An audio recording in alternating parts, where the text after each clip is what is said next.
Hey guys, Joey here with Joe's RV Tech DIY. Today we're working on Allegro Bay, open road, Red Bay, I should say, Tiffin motorhome, and we're going to drain the water heater, the freshwater tank. We're going to open the low point drains and bypass the water heater. I'm also going to put antifreeze in it, but I don't have a second person today to help record while I'm doing that. So you can watch my other video that I have where I do that. So let's get started here. First thing I like to do is find my socket, hook up to the water heater, and drain the water heater.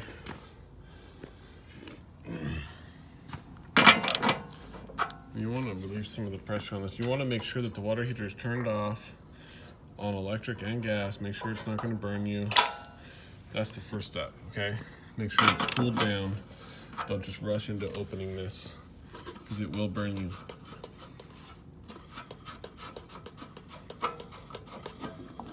Take the ground out. What I like to do is draining, just pop the TPT valve on the top. It makes it kind of flush some of the bad stuff out of it.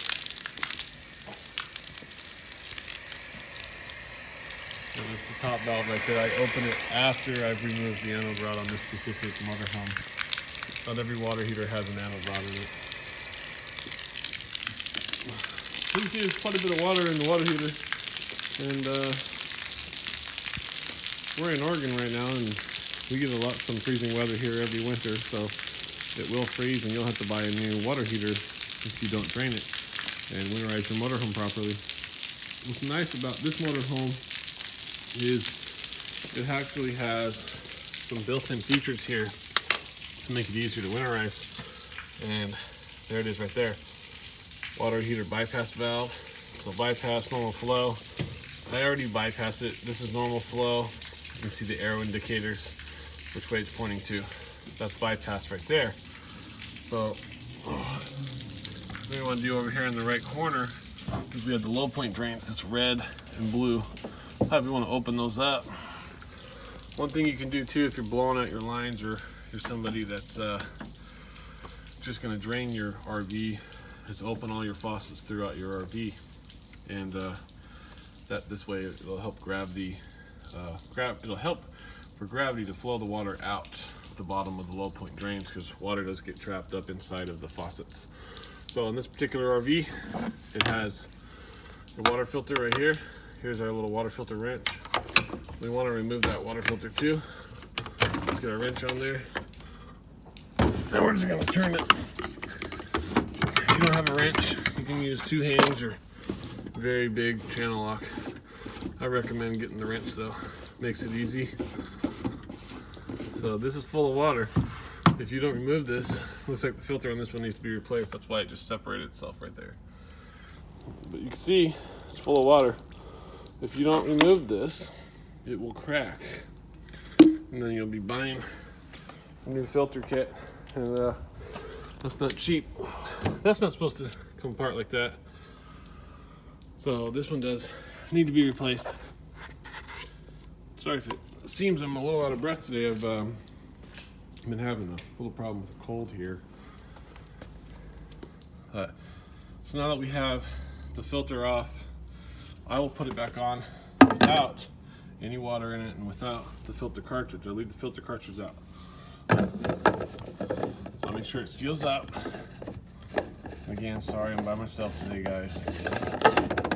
I'm gonna seal it up, because later on I'm gonna pump it full of antifreeze, and you can see my antifreeze right there. And this thing here will be completely full of antifreeze when I'm done. So now that we've drained the water heater, as you can see it's got a slow drip here. We're gonna let that continue to drip, but we're gonna come over here. And these are all things you should do before you add antifreeze. We're gonna open the drain on the freshwater tank and drain all the water out of it. So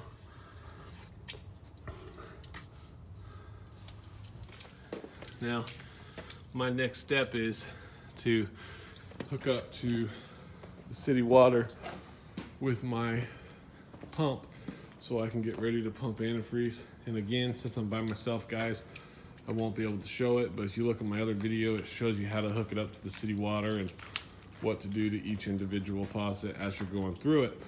But real quick, if you guys want to see the inside of the RV, we can go inside of it. I don't have the slide outs opened. This RV is actually going to be going up for sale in the spring. Customer informed me he's going to get a different one. Tiffin makes some really nice motorhomes. So it's a lot more open if you open this faucet so gravity does its job here. The bathroom in the center here. Let's get the light turned on. Dual sinks in the bathroom toilet, full-size shower.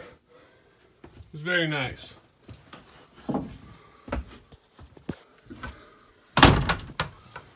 Turn around here.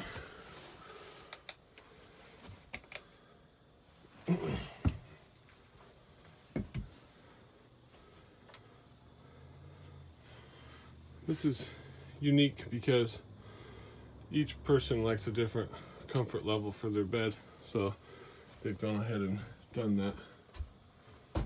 But Tiffin makes some very nice motorhomes. Just turn the lights on there, sorry guys. Hey look, there I am. There's some of you that haven't seen my face before, or you can find videos where I'm in the video and stuff. I'm fighting a really bad cold and I'm having problems breathing today, but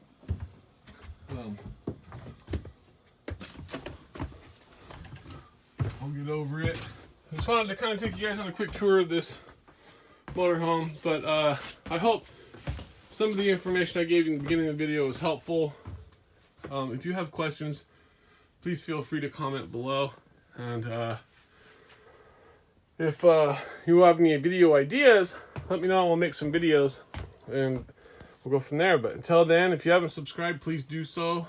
And I'll post some links below for some helpful parts and products you can use for winterizing your RV. And until next time, safe travels, guys. Thanks for watching.